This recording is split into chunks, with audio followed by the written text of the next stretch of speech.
Hi, it's Sharon again. Today I want to just embellish a little bit upon our batch cooking course in your main course. And I know with batch cooking, it's probably pretty self-explanatory when you have a family or a larger group that you cook for. And you're just making things in larger batches. And that works sometimes for me too. But being single can come with its own little tricks, I guess I'll say, because I learned how I could batch cook without overdoing it. And at the time, I had a very small freezer space. So I'm going to share a few little tips if that speaks to you at all. Okay, so batch cooking more for if you're single or maybe just there's two of you. Um, I was working in LA and I was in a cute little bungalow in Santa Monica. And the refrigerator was, decent size, but I didn't have a lot of freezer space. So I couldn't maybe freeze as much as, I'm like our freezer stash course. A little bit of that would work for me.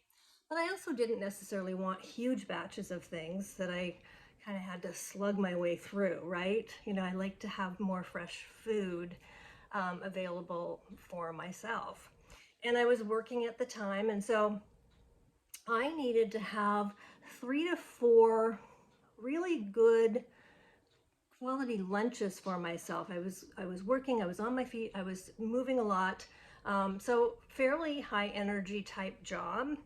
And I needed to keep my stamina up. And I also was choosing to make that my kind of bigger main meal of the day. So that when I got home, oftentimes I was really tired, I just had a very light dinner. So here's what I kind of came up with. It was a concept that I just kind of gradually played with, and it really stuck for me. I found that having a really big salad, so all kinds of different greens depending on what was available at the time. And I will say that living in that area, there was a farmer's market that I used to be able to buy greens for very inexpensive. Not so much now, but anyway. But so I would have the greens, of course, being part of my mainstay. And then I would do a couple things. One of which is in your course on batch cooking. And I would always roast a tray of assorted vegetables. If I concentrated on one or two or a myriad of several. So I'd roast those vegetables. So I would have those to add into that salad. And then, I'll just show you, this was my little um, George Foreman grill, and I love this thing, and I still love this thing, and I still buy them. Oftentimes I can find them at the thrift store, just so you know. I think a lot of people bought them and had no idea what to do with them. It was invaluable to me. All right, and I'll tell you why. What I was able to do with this is on my day of cooking, I would be able to, like I said, I'd already have a batch of vegetables done. But then I would take things like maybe asparagus spears. I love asparagus. So I would have that just sort of lightly tossed with some olive oil, a little salt. So I would put that on the grill first. Just took a couple minutes. Okay, done. Set that aside. Then I would take a generous chicken breast. You know how oftentimes you get the chicken breast, and there's a lot of meat on those. So I would also have had that marinating just in a little olive oil, some lemon juice usually, and a little seasoning. That would go on the grill next, okay? Because the asparagus really didn't make any kind of a mess, no odor or anything. It's easy, okay? So I would have that. Again, these are very fast. So within a few minutes, chicken breast done to perfection. Take that off. And then I would have usually like a piece of salmon. And I would have marinated that in a very similar way to the chicken, but separate. All right. And then because that's going to be a little messier, definitely fishy, that went on last. So either the salmon or some shrimp, large shrimp, prawns, whichever you want to call them. So that went on last, whatever the seafood was. Okay, done.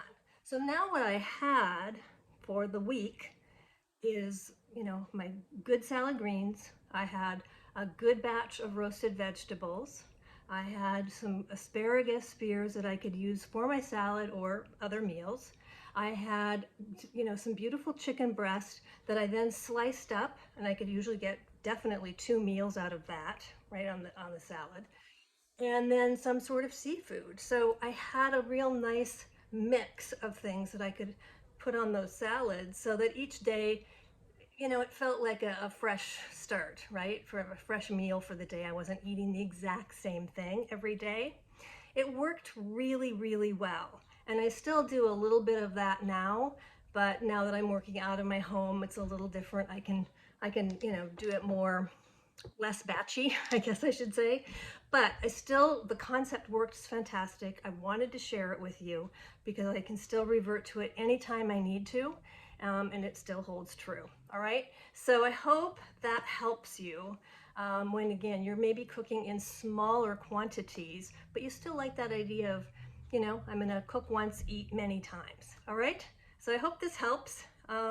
Continue on and let me know how you're doing. Okay. Bye.